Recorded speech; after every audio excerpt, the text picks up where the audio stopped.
este local parece bonito para você, fica nos Estados Unidos.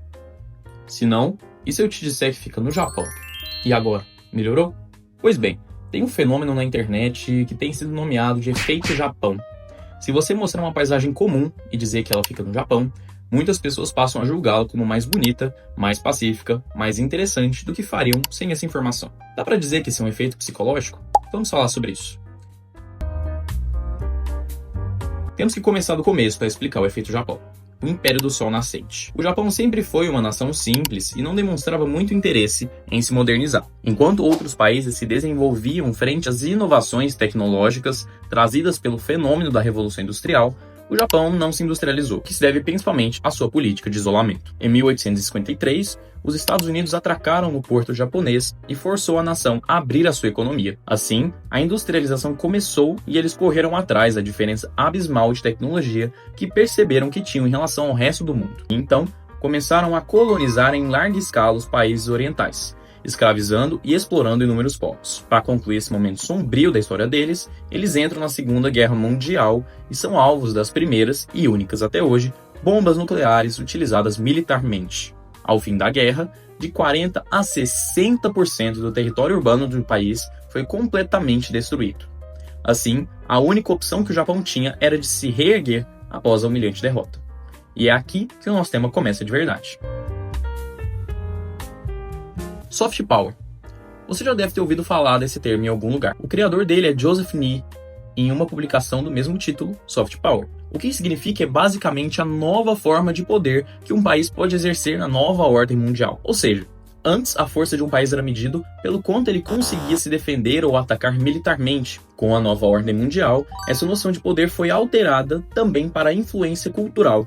Líderes políticos e filósofos entenderam amplamente o poder de ideias atrativas ou a habilidade de definir a agenda política e determinar o recorte de debate de um jeito que molda as preferências dos outros. A habilidade de afetar o que os outros países querem tende a estar associada com recursos de poder tangíveis, como cultura, ideologia e instituições. Ou seja, um país, para ser poderoso hoje, deve ser capaz de dominar a capacidade de se manter relevante culturalmente.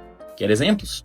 A Coreia, com o K-pop e os doramas, os Estados Unidos, com o cinema hollywoodiano e as marcas de luxo, a Itália com a cultura e a arte, a França com a cidade do amor, e por aí vai. Quando Joseph escreve sobre isso, ele fala sobre o Japão, sobre como, no fim da Guerra Fria, os Estados Unidos perderam muito da força ideológica e econômica que tinham, e o Japão crescia cada vez mais. Em 1990, ele já refletia: seria o Japão a mais nova potência hegemônica mundial? De um país marcado pelos samurais, completamente destruído por bombas, para o país da limpeza, dos animes, do respeito, das sakuras, dos cosplays, do videogame e do sushi. O Japão, com sucesso, reconstruiu sua imagem internacional. Ele ranqueou em terceiro lugar como o país com maior soft power do mundo, de acordo com a Global Soft Power Index, versão 2026, da Bland Finance, que é basicamente um estudo que ranqueia as nações mundiais em soft power. Em primeiro, Estados Unidos, em segundo, China e em terceiro, o Japão. Um dos fatores influentes é o turismo. De 2024 para 2025, encarou um aumento de 15,8% de turismo, totalizando 42 milhões no ano. A própria Netflix registrou, no ano passado, a incrível marca de que 50% do total de pessoas que assinam a plataforma assistem anime. Afirmam nessa notícia que anime não é mais nicho, é mainstream. Finalizando a contextualização, agora entendemos que o povo ama o Japão por conta de sua cultura. E neste sentido, as redes sociais popularizaram o efeito Japão. O mais engraçado é que você pode abrir os comentários de publicações sobre este assunto e ver a maioria das pessoas dizendo: nossa, isso funciona comigo. E até como alguém que já visitou o Japão, confesso que esse efeito também funciona um pouco em mim. Por quê? Para isso, vamos usar psicologia. Evaluative Priming, de Russell Fazio. Você acha que os estímulos que você recebe te parecem neutros? Se aparecer um político que você conhece na tela da televisão, você acha que você o vê de maneira totalmente neutra? A psicologia aponta que tudo que você recebe como estímulo é automaticamente avaliado. Ou você gostou de algo, ou você não gostou, ou até um pouco dos dois.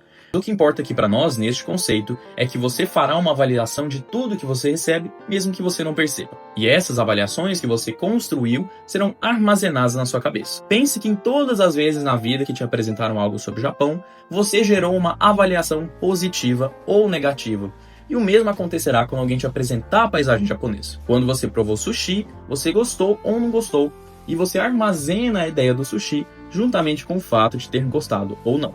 Processamento top-down. Certo, a paisagem foi mostrada para você.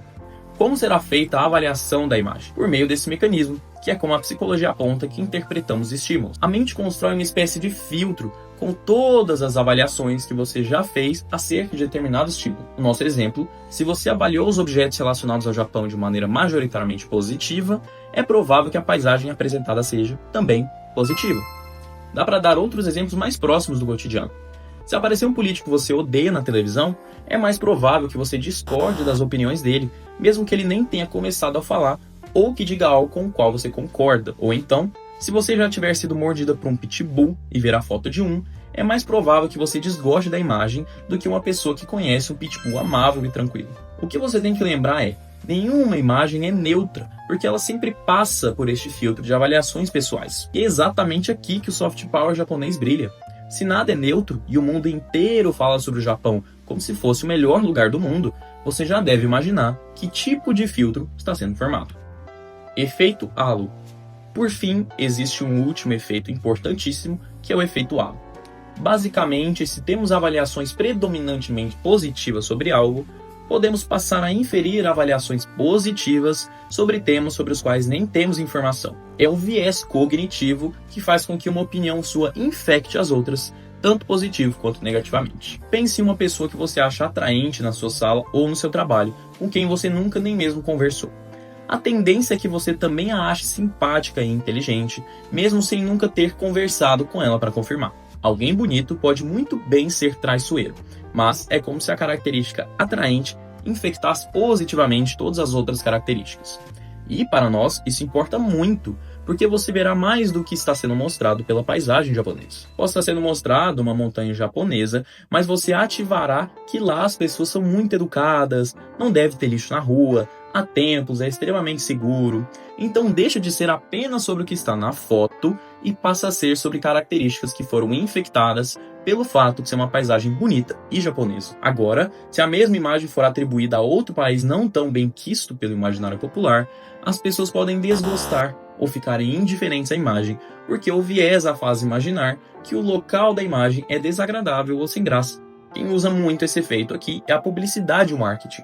Eles vendem uma experiência e não um produto. Eles não vão só colocar a imagem da Coca-Cola. Eles vão colocar a imagem da Coca-Cola sendo bebida em momentos felizes, pelos amigos, por família. Isso compra muitos clientes, mesmo que não percebam, porque eles vão atribuir aquele produto a uma experiência positiva. Em geral, conclui-se que o efeito Japão não é um fenômeno particular do Japão, e sim uma evidência de algo muito tranquilo de se entender.